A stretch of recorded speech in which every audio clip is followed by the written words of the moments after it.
छोड़ा है, दौलत छोड़ी है, जायदाद छोड़ी है।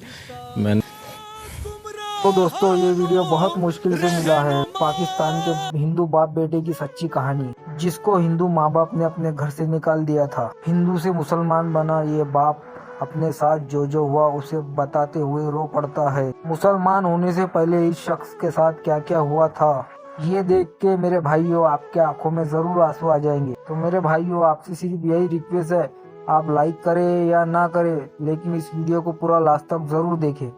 दोस्तों वीडियो में नजर आने वाले ये बाप बेटे पहले हिंदू हुआ करते थे, मगर इस्लाम कबूल करते ही इसे इसकी बीबी ने तलाक दे दिया। जायदाद छोड़ना पड़ा, माँ बाप छोड़ने पड़े, बीबी छोड़नी पड़ी, घर बार छोड़ना पड़ा। इस बाप का एक बेटा है जो मुसलमान होके इसके संगात आया है। एक दिन ये हिंदू बाप मायूस होके अल्लाह ताला से शिकवा करते हुए सो जाता है। फजर से पहले आँख खुलती है तो क्या देखता है, इसके सामने एक रोशनी है। अपने नबी से इस मुलाकात को ये बताते हुए रो पड़ता है और उसके सामने अपने प्यारे नबी आ जाते हैं। तो आगे आप इस वीडियो के अंदर देखें और सुने। वीडियो आपके दिल को अच्छा लगे तो आगे तक शेयर कर दे। अशहदु अल्ला इलाहा इल्लल्लाह अशहदु अन्ना मोहम्मद रसूलुल्लाह। बहुत बहुत मुबारक है अहमद भाई। शुक्रिया सर। बड़ी तकलीफ़ें झेली हैं आपने, थोड़ा सा मुझे बताएं मुख्तसर अल्फाज में, कैसे कलमे शहादत को नसीब। सर एक्चुअली मैं एक मुस्लिम स्कूल से पढ़ा और उधर मेरा एक सब्जेक्ट था इस्लामियात, और इस्लामियात में मेरा काफ़ी इंटरेस्ट था। तो मैंने जो फर्स्ट सूरत याद की, बीइंग अ हिंदू, मैंने पढ़ते हुए सूरत याद की थी, सूरह इखलास, कुल हु अल्लाहु अहद अल्लाहु समद लम यलिद वलम यूलद वलम यकुल लहू कुफुवन अहद। तो उसमें तो बताया गया कि कहो कि अल्लाह एक है, अल्लाह बेनियाज है, और ना वो किसी का बाप है ना किसी का बेटा, और कोई उस जैसा नहीं है। तो मैं घर गया, अपने वालिद से क्वेश्चन किया। हमारे घर में ऑब्वियसली हिंदू थे तो काफ़ी बुत पड़े हुए थे, तो उधर मैंने उनसे क्वेश्चन किया कि इनमें अल्लाह कौन है, who's Allah among them. Because दिमाग तो यही था ना कि बस जो कुछ है ये है सामने। तो वो उसको एक आम सवाल समझे, आपकी गुस्ताखी? मेरी गुस्ताखी समझे, क्योंकि मुझे उसके बाद थप्पड़ पड़ गया अपने वालिद से, वो ठीक ठाक थप्पड़ पड़ा। फिर मैंने जाके अपने टीचर से कहा कि मैं सर ये क्या पढ़ा दिए, कि मैं तो घर जाके पूछ रहा हूँ, मुझे मार पड़ रही है आप जो पढ़ा रहे हो।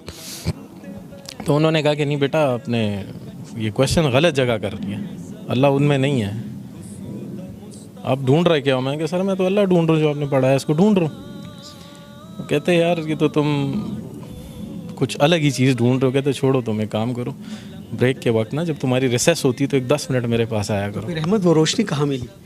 सर ये रोशनी जब मैं मैट्रिक में चला गया, तब मतलब मैं इस्लामियात में इतना तेज़ हो गया था कि मेरे जो क्लास फेलोज थे वो मुझसे सूरतों के, आयतों के तर्जुमे पूछे थे पेपर के अंदर ना। ऑलमोस्ट 2-3 को तो मैंने खुद ही पेपर भी करवा दिया था। उनके जो भाई हैं वो मेरे फ्रेंड हैं, तो उन्होंने मुझे दावत दी कि भाई आप दीन में आओ। मैं कहा सर मैं दीन में आऊँगा, लेकिन जिस तरह आप लोग दीन में उस तरह नहीं आना है मुझे। मतलब एक बंदे को पता है कि दीन क्या है और वो बैठ के सब लोगों को बता रहा, तो बाकी लोगों पे फ़र्ज़ नहीं है कि वो जाने दीन को, उन्हें पढ़ें दीन को। क्योंकि मैंने तो जब कुरान पढ़ना शुरू किया था तो उसमें जो पहला वर्ड पढ़ा था वो था इकरा, पढ़ो, इकरा बेस्मि रब्बिकल लज़ी खलक़, पढ़ो। तो पढ़ते हम नहीं, हम सुनते ज़्यादा हैं। हम मुफ्तियों को सुन रहे हैं, मौलवियों को सुन रहे हैं, लेकिन पढ़ कितना अरसा हुआ है अहमद? मुझे 5 साल हुए हैं दीन में आए हुए। क्या तकलीफ़ें झेली, क्या मुश्किलात आई? तकलीफ़ें तो सर बहुत ज़्यादा है। मतलब वो जो दीन आप लोगों को मिला है वो आसान है, और जो दीन हमें मिला है वो स्ट्रगल है।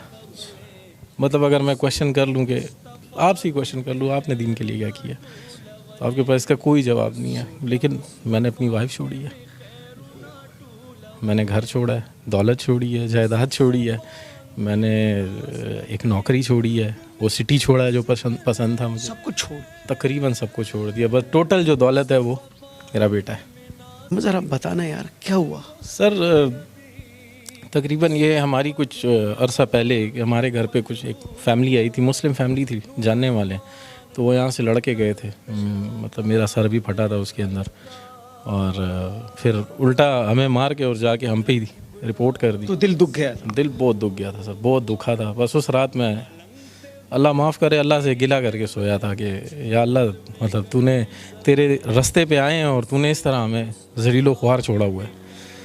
तो तकरीबन फजर के वक्त हम नमाज के लिए उठते हैं, तो मैं नमाज के लिए उठूँ तो देखें तो सामने एक तेज़ रोशनी है मेरे बिल्कुल सामने। उस तेज़ रोशनी में जो है वो सरकार दो आलम खड़े हुए हैं, तशरीफ़ वहाँ पे खड़े हैं, और मुझे उन्होंने आवाज़ दी, या अहमद, फिर कहो, या अहमद, ये फिर कहो, या अहमद, ये कहा उन्होंने। तो मैंने उन्हें सलाम किया। तकरीबन 16 मिनट हमारी बातचीत रही, और तकरीबन जो भी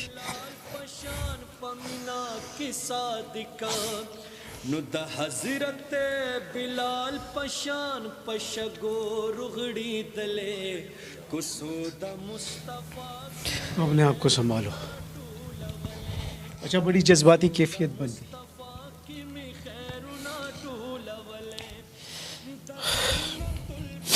बस जो भी दिल में था वो उनको मैंने बताया कि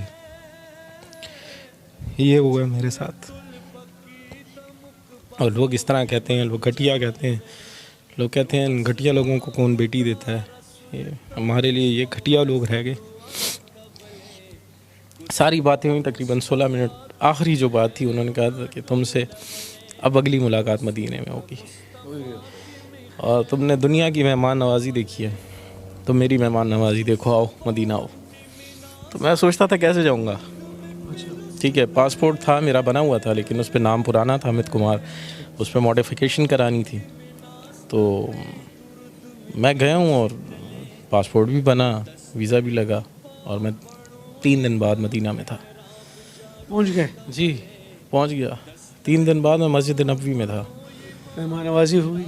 मेहमान नवाजी सर ऐसी हुई कि इन 11 दिनों में, मैं 11 दिन मदीना में था और बाकी दिन मक्का में था।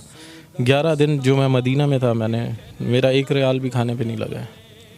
भाई बुलावा किसका था? बिल्कुल सरकार दो आलम का बुलावा था, और 1 रियाल मेरा खाने पे नहीं लगा, 1 रियाल। ये वो बातों के बाद 3 दिन बाद आप मदीना मुनव्वरा में? जी बिल्कुल। बड़ी जज्बाती